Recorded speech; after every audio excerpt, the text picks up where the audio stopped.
Good morning, good afternoon, or good evening from wherever you are. Welcome to the Stockholm Security Conference. I would like to thank you all for joining us today. It's my pleasure to open this session on echo of the war in Ukraine, disinformation and power shift in the Sahel.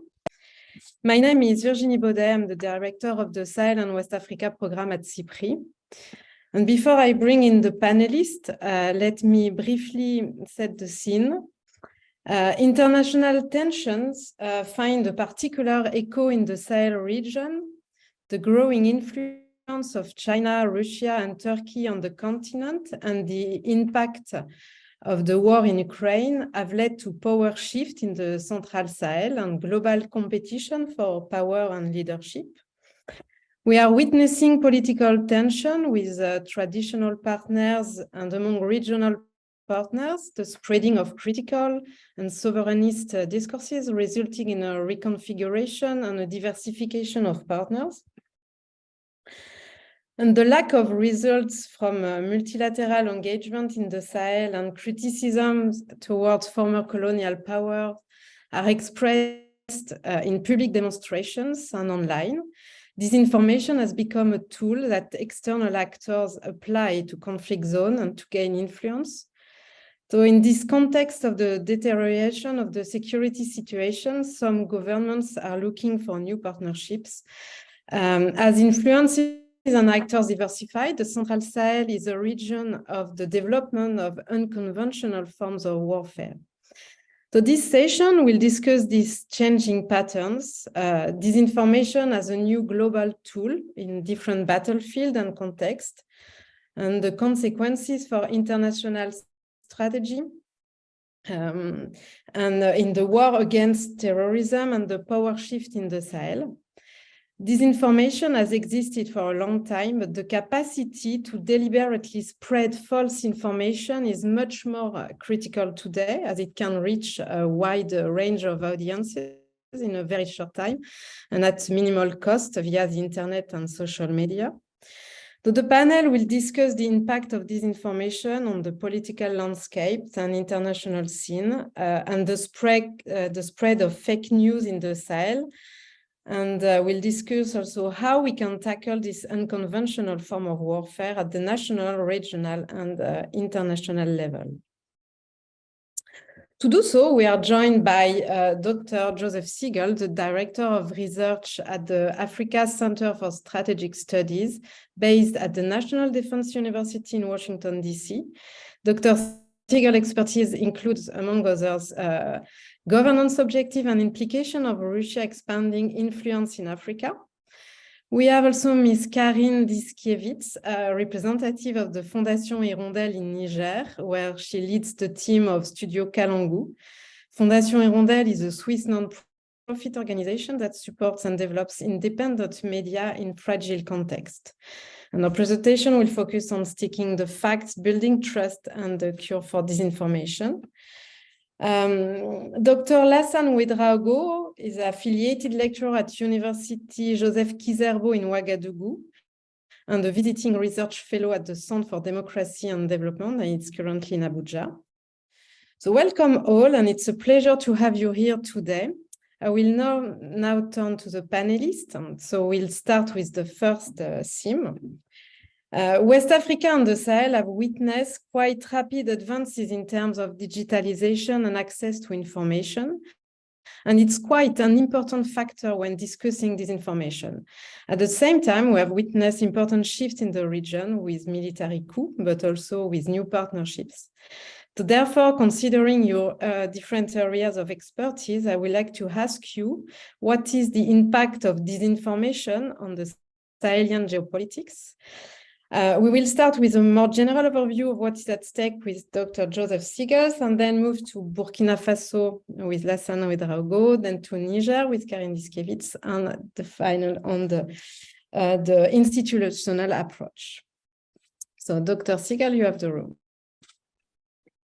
Okay, thank you very much, Virginie, and to SIPRI for the invitation to participate. Very much looking forward to the discussion.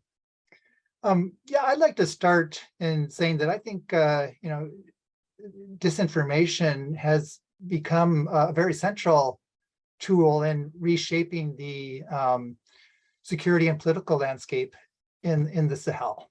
And it's very much being used by Russia as an asymmetric tool to reshape and re-level the playing field to its advantages. I think it's helpful to start by just looking big picture at what some of the things Russia is trying to do on the continent. What are some of its strategic objectives? And there are four big ones. One, it's trying to gain control over strategically important territory in North Africa and in the Red Sea. Secondly, it's trying to enhance its posture as a great power. Third, it's trying to displace Western influence.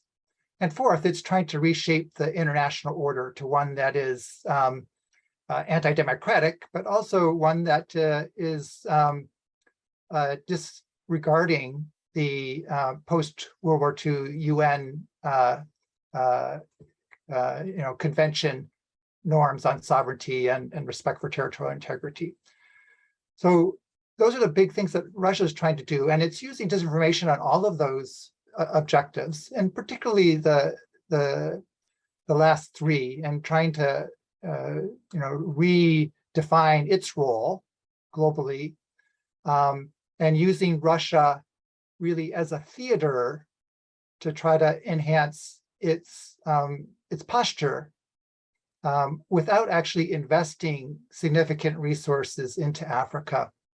It's important to keep in mind, Russia is investing less than 1% of the foreign direct investment that goes into Africa. And so disinformation provides it an outsized tool to change the information landscape, change the narratives in the countries where it is targeting, and really put itself more on a level with other influential actors on the continent. And so, how is Russia doing this practically? Well, Russia is the external actor that is most relying on disinformation on the continent. From our documentation of all the recorded disinformation campaigns on the continent, Russia is identified as being behind 16 different disinformation campaigns. So it's more than any other external actor by far. And the targets for these campaigns are on two levels.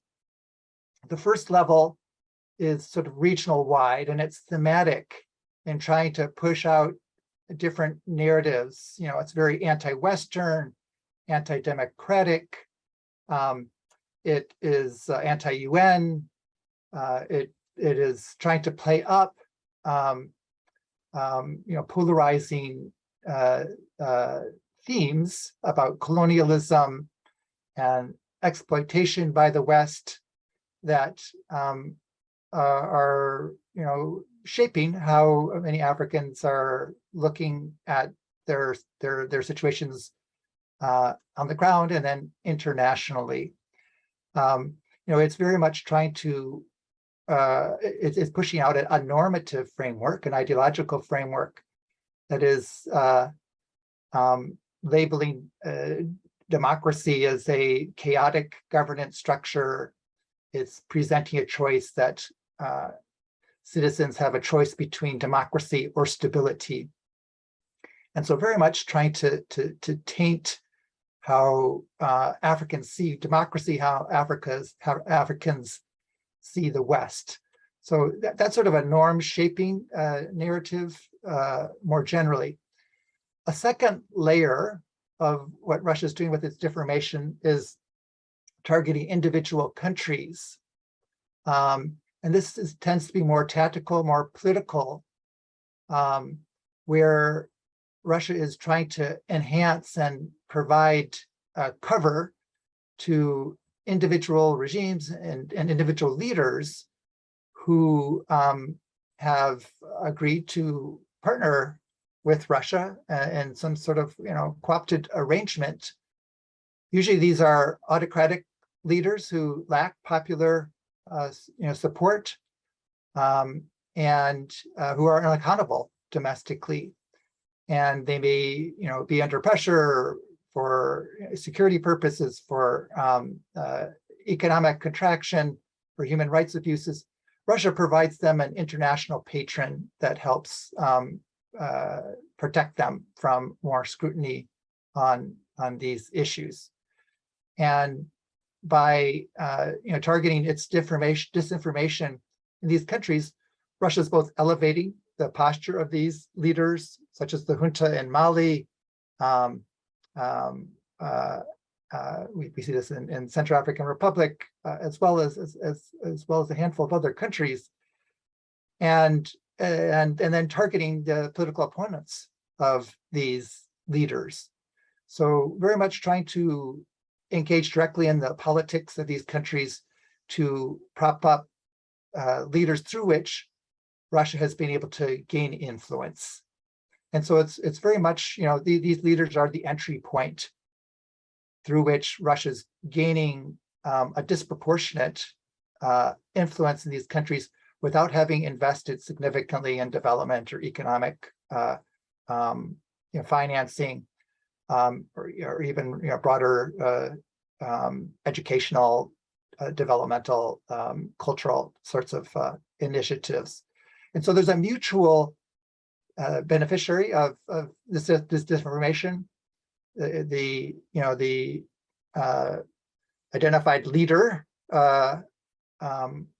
in Africa benefits from the Russian disinformation, and Russia benefits because of the way it's able to advance its interest and displace Western and democratic impulses in these countries. Those two parties benefit. Usually the citizens in these countries suffer, because these deals are also often infused with a lot of opaque deals, arms for resources, types of compacts.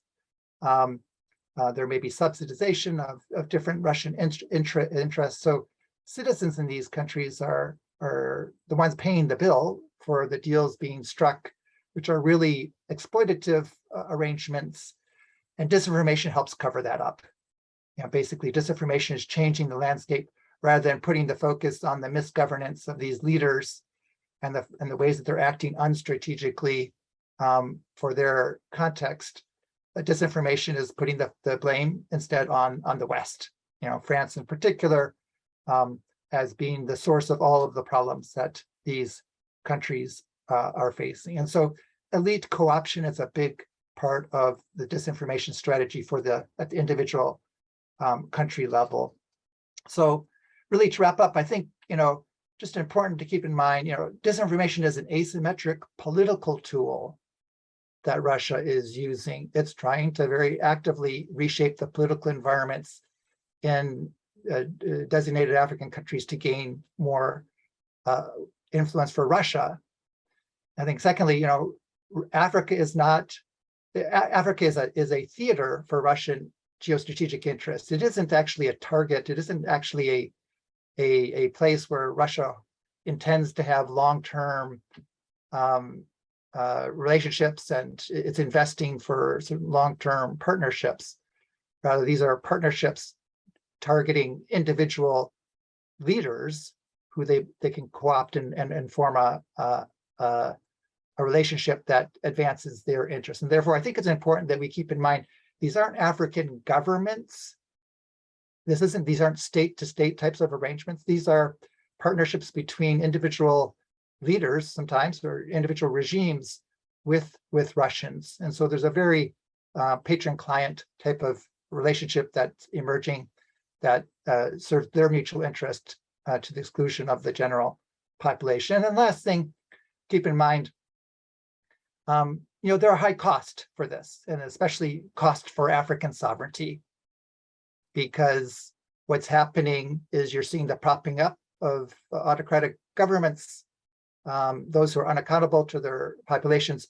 You're seeing a poisoning of the political narratives in these countries, and so that's the basis through which democratic discourse can happen. There could be debate, there could be criticism, and there could be accountability. Those are the things that are being obscured. And it's really working against the aspirations of the vast majority of Africans who have said they want more democratic forms of government. So let me leave it at that. Thank you. Thank you very much. So, Lassa, we can hear you now. Can you hear me now? I hope. Yes, absolutely. So following the first presentation from Professor Siegel, I would like to talk briefly about the disinformation campaigns in plural in Burkina Faso. But from onset, I would like to submit that the Russian troll networks, their presence in the Sahel region, is not a new phenomenon. Since in 2020 already, Facebook has announced the removal of what they called back then coordinated attempts to infiltrate the region. And some of those were not just coming from the Russians, but accounts linked to the French and Russian officials waging all forms of covert disinformation campaigns were recorded and removed by Facebook. And similar accounts were signaled in Mali, Burkina Faso, Central African Republic, and so on and so forth. But today, what is really new, perhaps, is that the Russians are proactively doing it. They are proactively involved in all forms of a disinformation campaign, which I will talk briefly. But one of the elements that is often underreported and understudied is the fact that it is not always straightforward from Russia. Sometimes the ramifications goes all the way to Iran, Turkey, even Israel, back to Burkina Faso. People who have links to Turkey or Israel might be actually sharing Russian trolls in Burkina Faso. And I'll talk about that briefly. So what is also new and very important to take into consideration here is the regional context where we have multiple coups and military takeover. In Burkina in 2020, we had 2 military coups. And this is providing a fertile environment for anyone with military interest or political interest in the region to seek to find ways to penetrate. And Russia is doing just that. And how is Russia able to position itself? One of the ways is to present itself as the champion against Western imperialism. Within the trails of this unstable transformation moment that the country is going through, France is presented or portrayed as arming terrorist groups in the country. And we have studied that, and we have presented how that disinformation campaign coming from local civil society organizations, but also with ties to groups outside of Burkina Faso is really, really difficult to trace. But what we know is that in this context, we see the growing pushback against France. And at the same time, we see civil society organizations and including religious organizations spreading what could be considered as pro-Russian discourse on social media. The same civil society organizations, the same religious groups are also the ones who are demanding for France to leave the country. And Russia is not playing like back in 2020, where it was really covered. And today, when you take an example, the hours following the coup, the very recent coup, Yevgeny Prigozhin, he issued a statement quickly congratulating the captain for a truly worthy and courageous son of the motherland. And this message, which was initially posted on Instagram, became quickly available on multiple platforms, specifically on WhatsApp. And on WhatsApp, it had taken a different form, whereby you have the message, but also a photo of the Russian oligarch and a message in audio, in local audio audio message in local languages. And I've been able to count at least 4 local languages that are transmitting the same message. So this is definitely not random, that the same video or the same photo, the same text message is being translated into different languages by different actors and sharing it actively and massively on WhatsApp. So what Russia is doing here too is co-optation.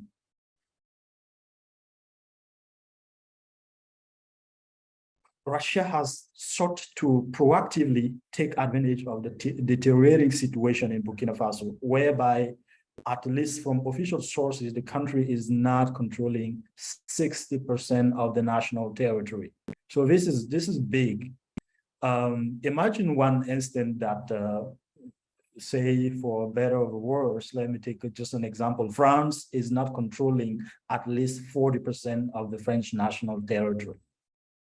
So automatically the tension and the fear, the everyday life has become something else. So anyone can come in this situation and stifle and push a certain rhetoric. And I think that's what Russia is trying to do in the case of Burkina Faso. So we should definitely approach the question of Russian troll factory with a lot of caution, so much that we may not take responsibility from the hands of those civil society organizations and the local religious organizations who are playing an active role in organizing and redistributing or sharing those trolls. Because up to now, it is really, really difficult to directly associate a Russian national with some of the information that we see circulating in Burkina, which we can clearly classify as being fake or being part of a deliberate disinformation. So, but that does not excuse the fact that there's a lot of discrete Russian relays of disinformation. And now I'm going to talk about that. So disinformation is mostly relayed by local sympathetic groups and organizations. And this has increased a lot over the past 9 months, which also corresponds with, to some extent, with the war in Ukraine. And how is that possible? The main Russian relays on the continent, and most specifically in Burkina Faso, are representatives of civil society organizations. And these are not traditional civil society organizations. These are civil organizations that were formed very, very recently. Most of them were formed perhaps 2019, 2020, which goes on to say that these are very opportunistic civil society organizations that also understand that there might be someone outside of Burkina who has a certain interest of sharing or distributing a certain form of information. And the second group, which I would name, would be the Wahhabi Muslim organizations, which are to some extent very sympathetic of Russia in the Islamic discourse. They have publicly rejected the presence of France and holding very sympathetic Russian discourses from the pulpit of mosques. And speculatively too, I was saying earlier that it is difficult to really trace these networks to a specific Russian national at the moment. We can speculate on who, for example, who's among the Russians see their interest directly affected here. And one name that comes in mind would be Mordashov, who was sanctioned in the UK for his alleged role in or benefits that he might have gotten into the Russian conflict in Ukraine. And this gentleman actually owned a lot of assets in Burkina Faso. He is the boss of a Norgold Group, which is an extractive company in the gold mining industry. So we can speculate that people who have invested and are present in extracting gold in Burkina Faso would want to see more of a Russian presence than other Russian government officials. So I do not believe that the Russian government itself is perhaps tentatively hiring people down in Burkina and foot soldiers to do these kind of jobs. But I cannot discard the idea that it is possible, it's very possible for business tycoons operating in the country, especially when they're facing hardship elsewhere, like in the UK, to be able to work concomitantly with a local organization to establish themselves as, okay, this is a pro-Russian zone, and speculating information that would go against their rivals, which is the French. So in April 2022, for example, there was this... Sorry, Lassane, can you please? Yes. Can you hear me still? Yeah. But you have, can you conclude, because we need to hear from Karine and the other. Wonderful. So in 2022, April this year, there was a huge rally that was being organized by all of these coalition of civil society organizations and religious organizations, which were very, very pro-Russian, and were asking Burkina Faso to take the step of Mali, which I think we need to also talk about, because what is happening in Mali was presented, the presence of the Russians in Mali was presented in Burkina Faso as a positive thing. And most people in Burkina wanted the leaders to some degree get rid of France and find new partnership. And we've seen that play out during the last coup, when sympathizers were actually waving Russian flags. Okay, so I will stop here, and hopefully in the second section we can discuss more of this situation. Thank you. Thank you very much, Lassane. Karine.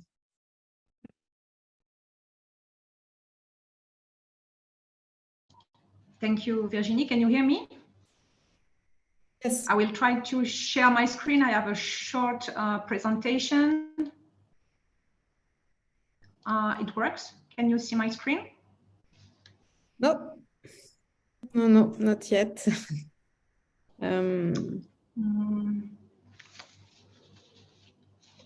Okay.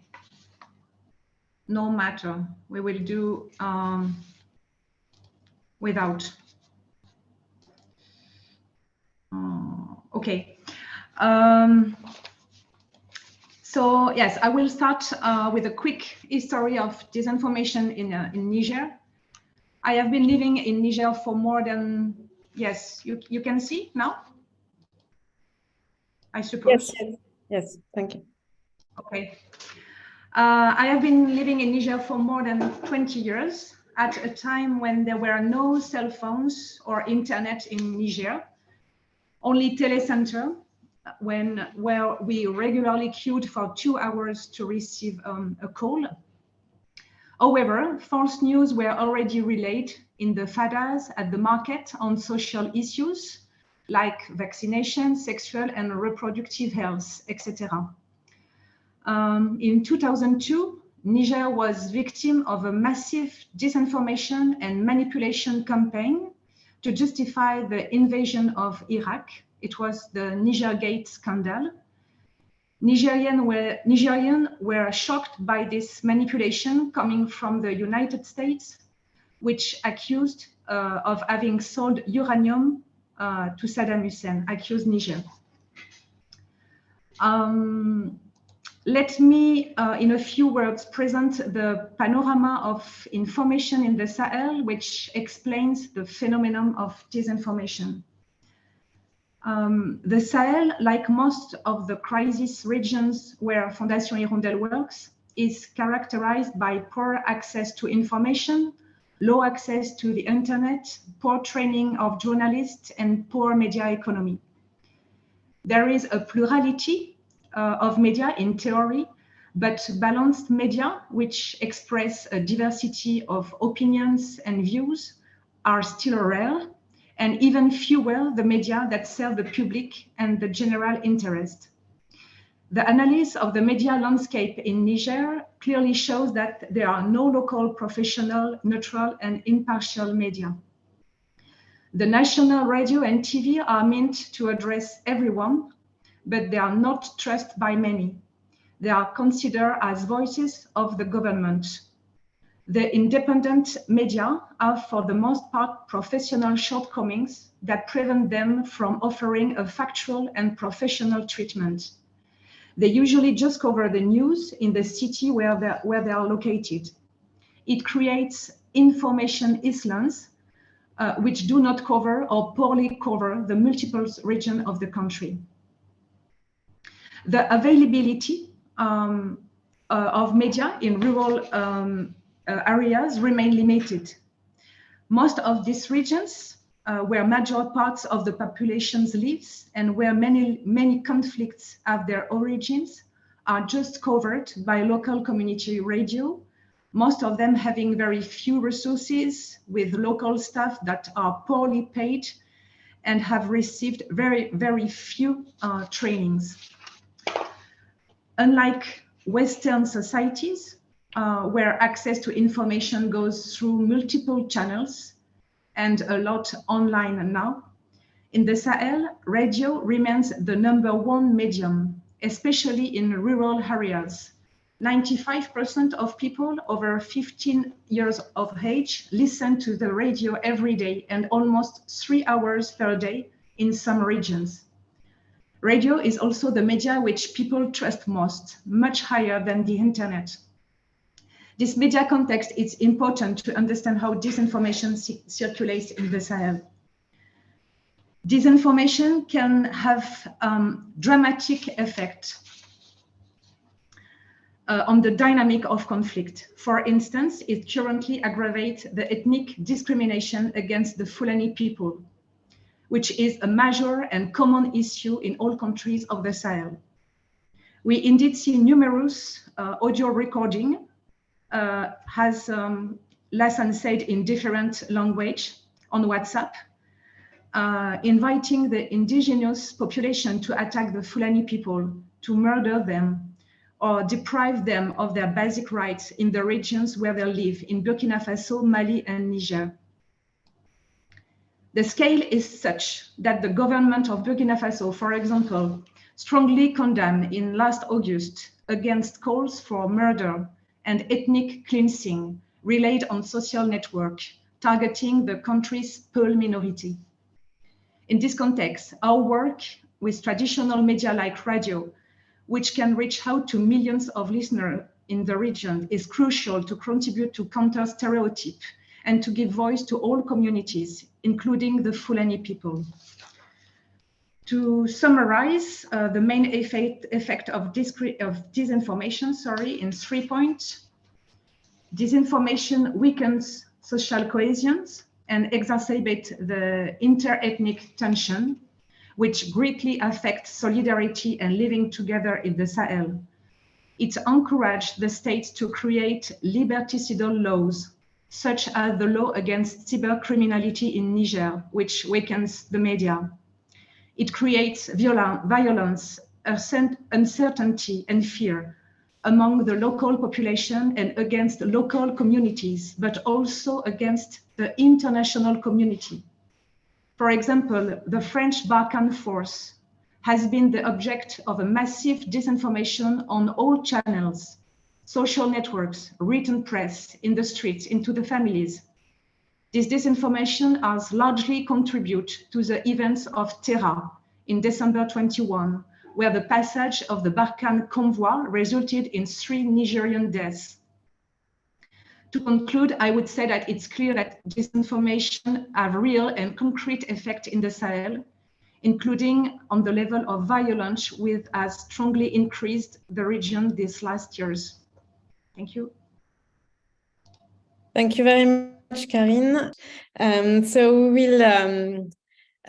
you have all interestingly outlined what the situation is in regard to the increasing Russian influence, fake news, disinformation, or information manipulation and interference. And the evident follow-up question is what can be concretely done about it? What are the options for media, for governments, partners to limit the spread and the impact? You can see the impact can be dramatic for population of disinformation. So we will start with Lassan. I will ask you to stay in the limit of 5 minutes to keep time for the Q&A. Thank you very much. Lassan. Okay, so the 2010 decade, for example, in the Sahelian West African region was presented as an example, a solid example of a democratizing region. Periodic elections becoming more and more the norm than the exception in a region which was previously presented as the most coup-prone region of the world. But what happened in 2020 onward, we see this entire region falling back into military rule. To me, the first thing to do here is to invest in democracy, invest in helping the region regain and reconnect with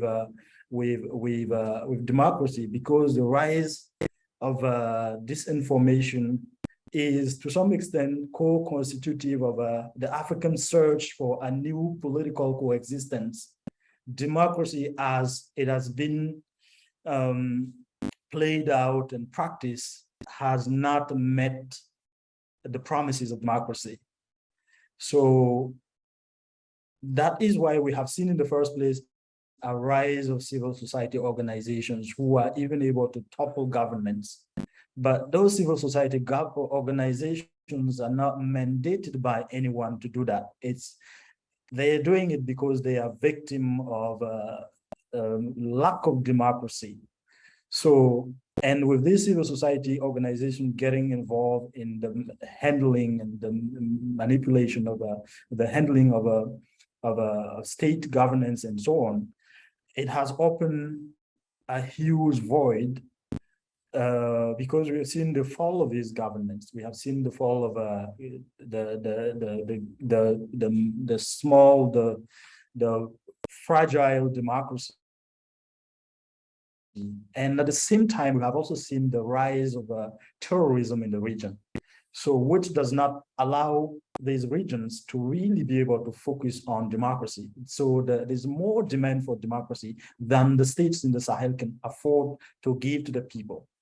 So to me, the first and long-term investment would be to work toward reconciling the Sahel with itself, reconciling Sahelian organizations and making them understand or realize, because there's also a lot of civil society organizations who are working day and night to reinforce democracy. So an investment in that regard, and it would be tremendous in helping mitigate the effects of current disinformation campaigns, but also moving forward in strengthening state institutions.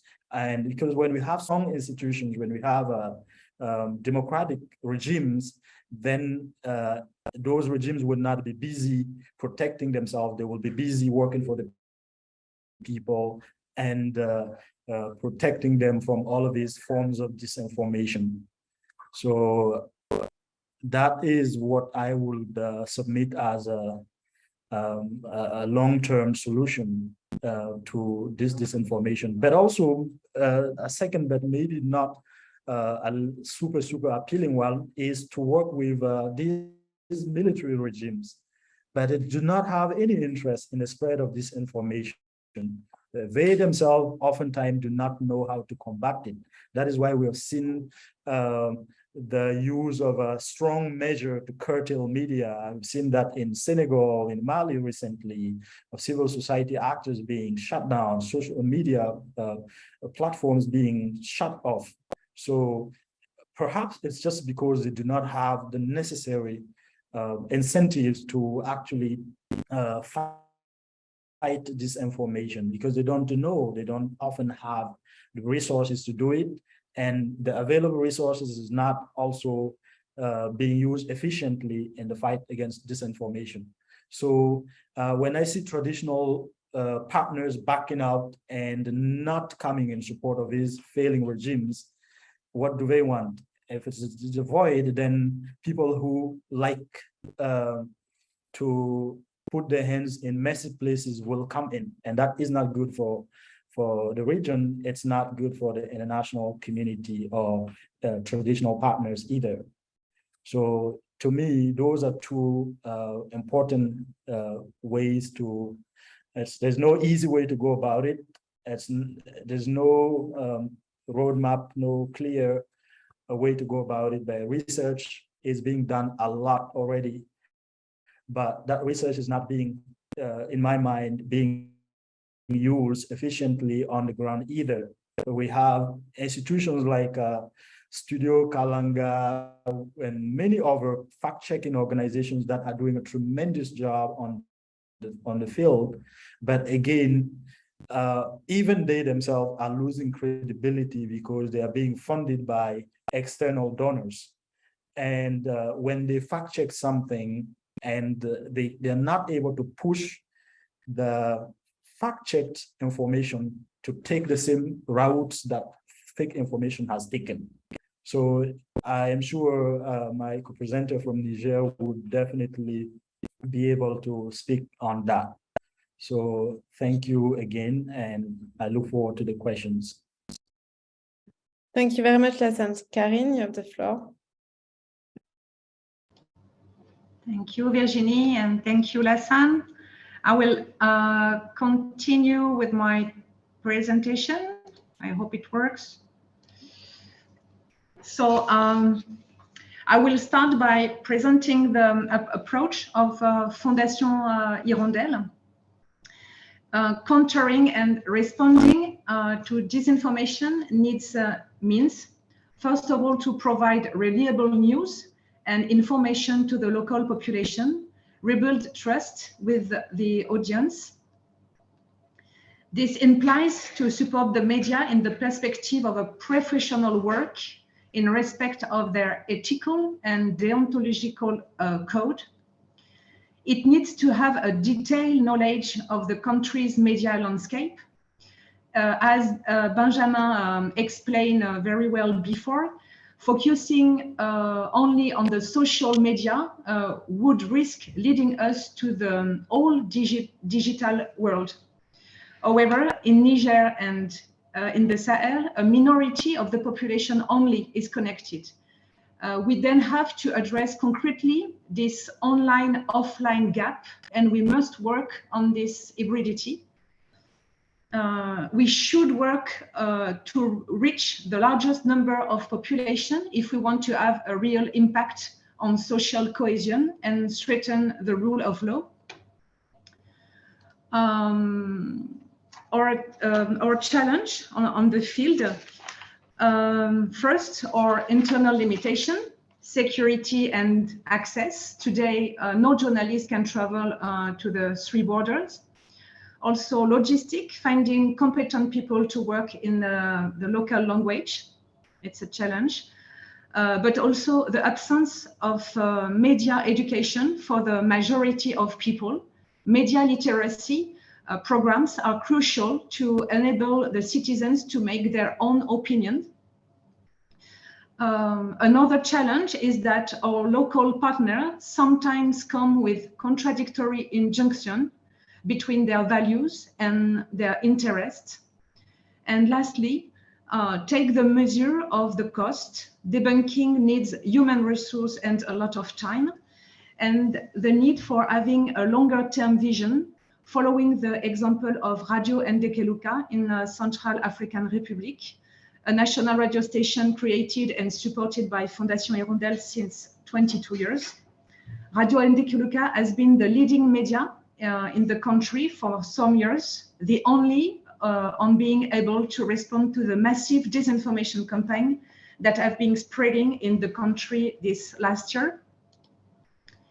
What we need to continue to do, inform, create confidence, be present and consistent over time, be attentive to the legal and repressive framework that contributes to weakening the media, strengthen media education by media actors, but also through national and university education, and offer space for dialogue on our media. The example of Studio Tamani in Mali, which brought together two traditional Peul and Dogon chiefs in its program Le Grand Dialogue, at the end of which the two chiefs shook hands.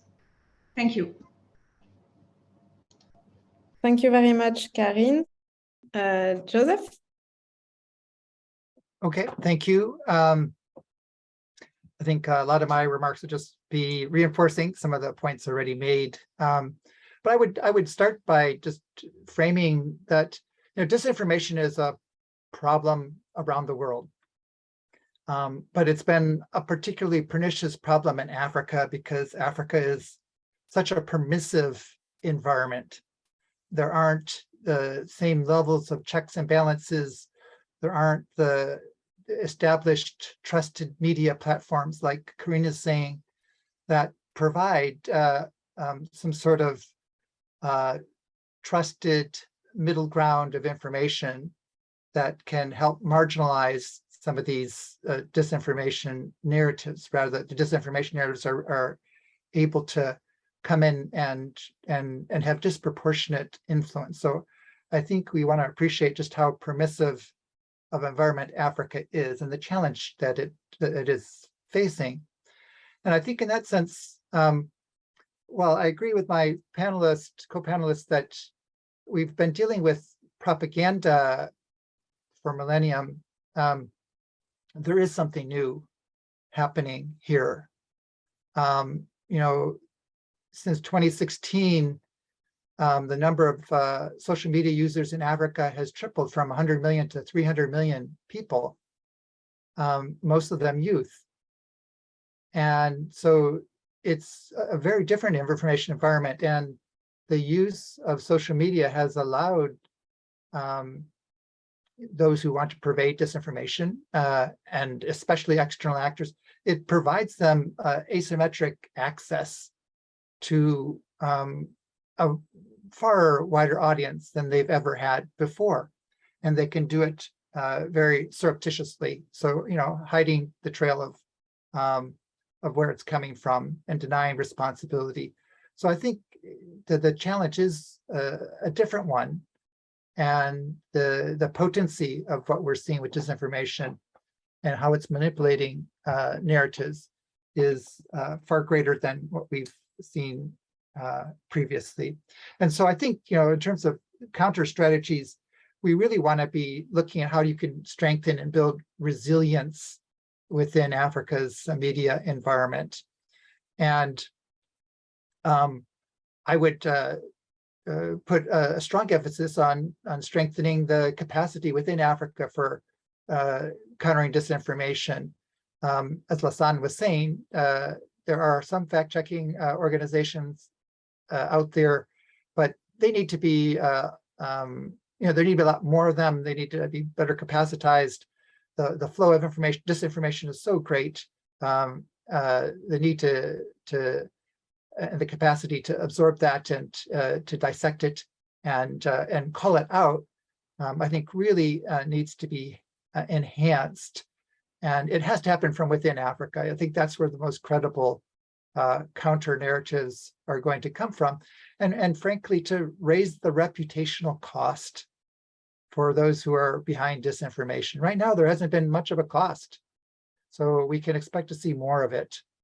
But I think really elevating awareness within Africa, especially among youth, of how their narratives are being manipulated is a really important, critical first starting point of what needs to be done.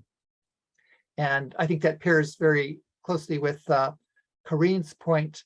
We need to help strengthen professional media.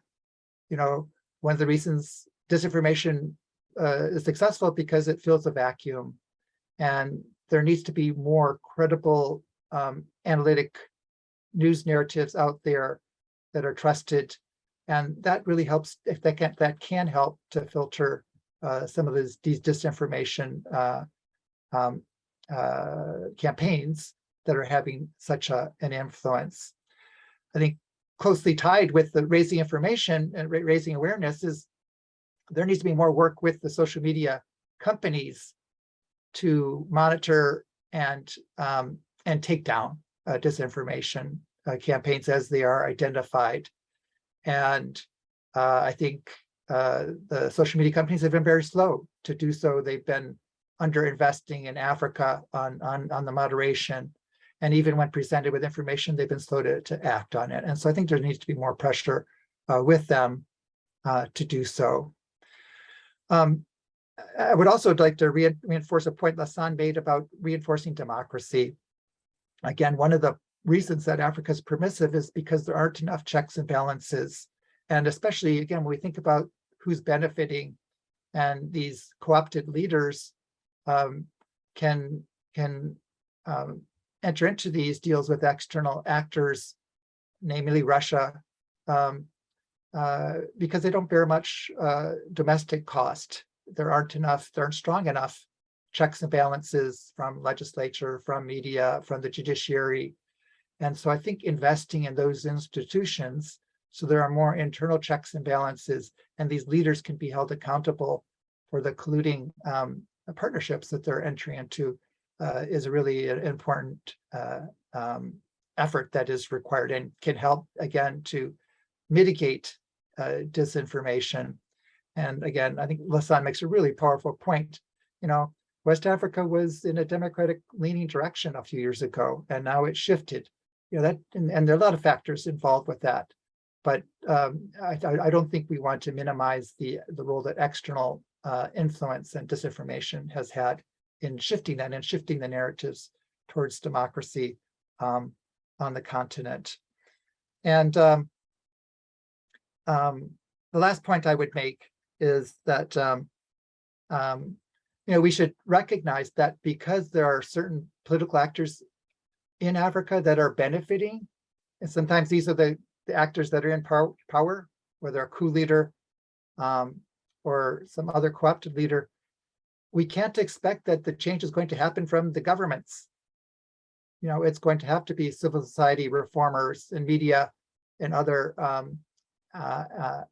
African civil society actors that are going to have to take the lead on this. And so it isn't necessarily going to be a state-to-state sort of corrective measure. And I just think realizing that political economy involved will be an essential starting point. So thank you. Thank you very much. So we have still some time for the Q&A. So we received a few questions. So I will start with the one for you, Dr. Siegel. So do you see any parallels between Russian-sponsored disinformation attempts in Sahel, West Africa, and the US, considering the focus has in many cases been to destabilize a democratic institution?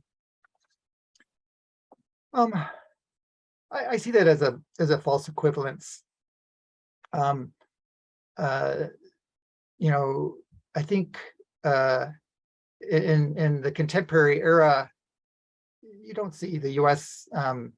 Engaged in disinformation, and certainly not as a operationalized tool the way that we're seeing from Russia.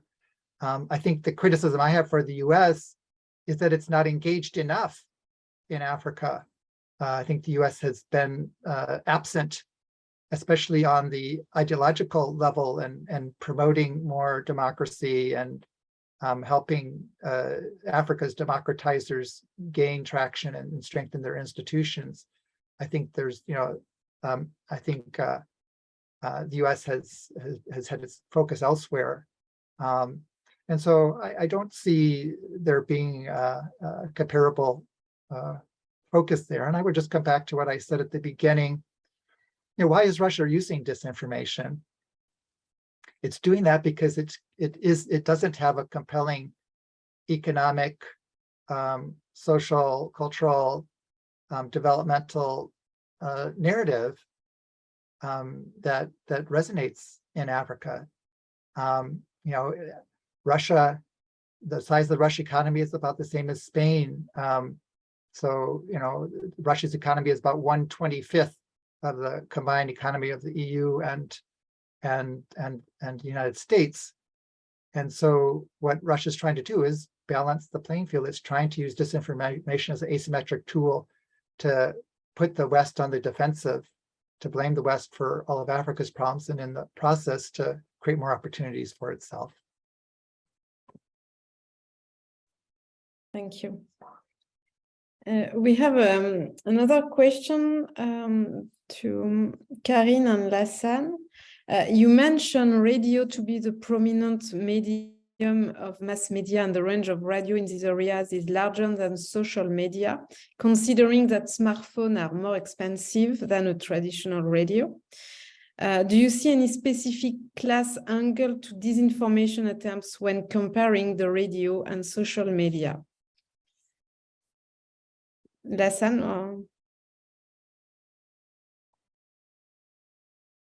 or Karine? Well, so I think that you see the radio thing across the Sahel, the entire Sahel region, is that most trusted. Multiple researchers have demonstrated that radio is that most trusted source of information, and most of the time, fake information is not going through radios, at least from what I understand, because there's a system. Journalists most of the time in those countries are well trained. Perhaps Mali, not so much, to some extent. We're looking at the number of journalists the ratio of trained journalists per the population per 100,000 inhabitants in Mali. It is very, very small compared to, say, Niger and Burkina Faso, where at least a lot of journalists who are working on those radios and televisions have college training, assuming that college training in journalism is a prerequisite for doing good journalism on those platforms. So most of the information that is circulating on radio, especially when it's state radio, tend to be okay. But at the same time, it's also perceived as state propaganda. And that is where community radio will come in as a big player in that sense. And that community radio too, you've got to distinguish between commercial community radios and non-commercial community radio, religious confessional community radios. And in all of these countries, the government has sought to establish some sort of code of conduct, allowing them to, even if you are operating a strictly religious radio station, you are required to broadcast some news for that would be interesting to the remaining of society, because not everyone is interested in the religious stuff. But so it goes on to say that to some extent, and Karine might join me on this to specify the case in Niger, to some extent, information that is going on radio is still reliable to some extent. It's not as much fake information going through radio as it is going on through social media. And most people have iPhones. Most people, specifically in the cities, And we have seen in one of our studies in Niger that information that was passed down on social media becomes the same information is being discussed in circles, family circles, grain or attire circles, where youths gather to, to discuss in the evening. In those platforms, those physical platforms, information that circulate on social media are found on those platforms. So you see a fake news on WhatsApp, and that same fake news is being discussed in those circles. So it is difficult to pinpoint, to say that radio contribute to propagate fake news, because radio is actually what is also being utilized to counter fake news. And in Burkina, for example, there's a lot of programs now that will pick some fake news and say, hey, this is happening on the media sphere, but actually it is fake, and they will demonstrate that. And we also know that stations like RFI are so widely listened to in the region, and the fact-checking in local languages is really, really, really important, because people will go and say, oh, RFI said it's not true, therefore to some extent it's not true. Because there was a time when anything that was said on RFI was taken as to be really, really the truth. But that too is being questioned today, as those platforms are making some mistakes as well. We got to say that. We have seen recently from Jeune Afrique and France, RFI propagate some information that the terrorists are recruiting among Fulani, and the government is seeking to recruit volunteers among the Mosi. And the government in Burkina did not appreciate that. They had to come out strong to condemn it. And that kind of mistakes from reputable media platforms actually hurts more than our small radio station, because those are the platforms where we run to when we want to confirm an information. Thank you. Karine, do you want to react? Yes, just in a few words. Indeed, a lot of misinformation or disinformation circulate on the traditional media like radio, TV, press, and also in the FADA, the group of young people. But WhatsApp and social media have accelerated and aggravated this process. So it's more important to respond to disinformation by supporting and strengthening this mix of media online and offline that we spoke before. And in Studio Kalangu, we try to respond to false information by the same media and the same language that we received the false information. So, yeah. Thank you. So we'll have so we can take the last question, maybe, how to balance the needed fight against fake news with the risk of government censorship in the Sahelian context. I think it's a question for all the panelists. And you mentioned that, Karine, that's you have some censorship in Niger or against the media.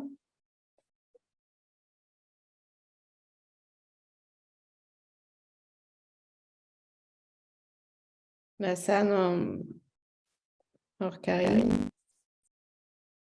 Well, this is a question that is very, very central, how to balance the need for protecting free speech versus the need for combating fake information and disinformation campaigns.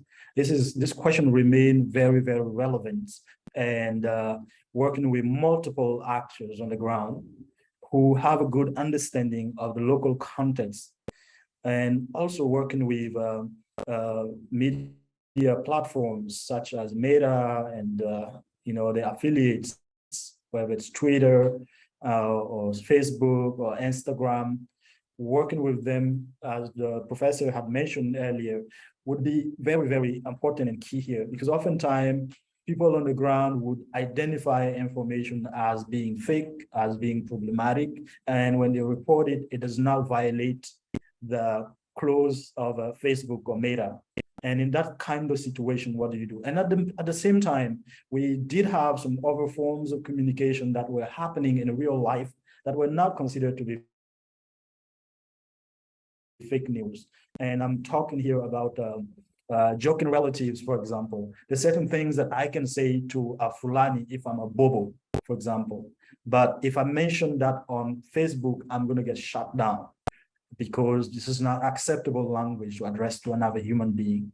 So there's a little understanding of the social political context on the ground. So I do believe that working toward understanding that, working toward getting everyone involved, either the state actors, foreign actors, civil society organizations, religious organizations, researchers, everyone has to play a role in this. I was looking at a recent survey by, I think it's, that was showing what are the most trusted groups in Africa and in the Sahel broadly. The most trusted social groups, according to this research, are religious leaders. People trust their family members. After the family members comes religious leaders.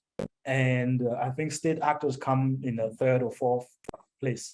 And I kept asking, what about researchers? What about civil society organizations, and so on and so forth? So pulling all of these positive energies together could be really, really useful in seeking to understand the local context, because this government rushed around 2014, 2015, most Sahelian countries drafted some measures to combat cybercrime and to combat fake information, disinformation, and so on and so forth. And a lot of journalism organizations have denounced those as being very, very problematic, but they did not get a lot of attention. And today this is coming back, and to hunt people who are doing a proper job in trying to inform the society. So I think it is not something that we can do in isolation. The government alone will not be able to do that. Union workers in media will not be able to do that. Civil society organizations alone will not be able to do that. But together, there is a possibility of arriving at distinguishing between free speech and disinformation. Thank you. Thank you very much, Hassan. Karin, do you have a reaction? And then we can... You don't. And Joseph, do you have a final comment or reaction on what has been said? I would just concur with Hassan that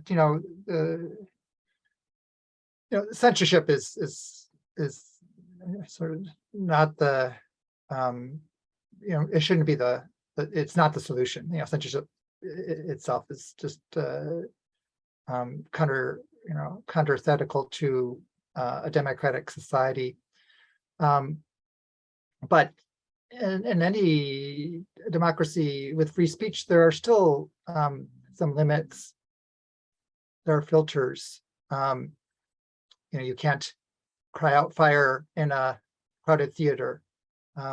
Hate speech, speech that condones violence, they've always been untolerated.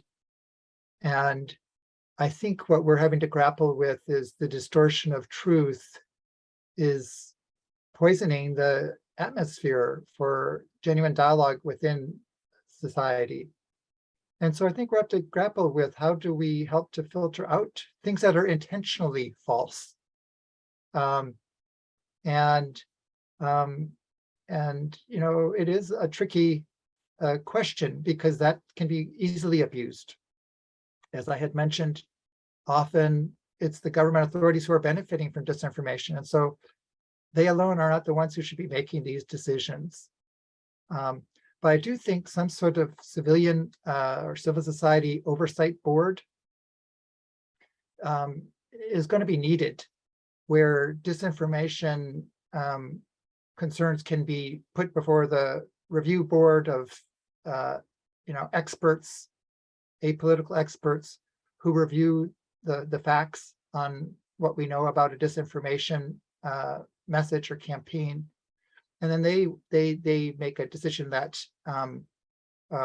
would then be recognized and actually be taken both within a national jurisdiction, but I think vis-a-vis the social media companies.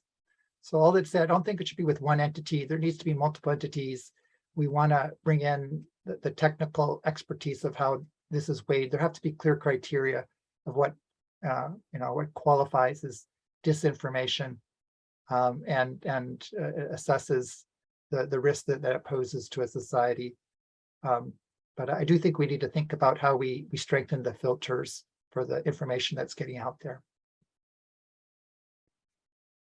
Thank you very much, Dr. Siegel. So there is still much to say, but we are at the end of this session.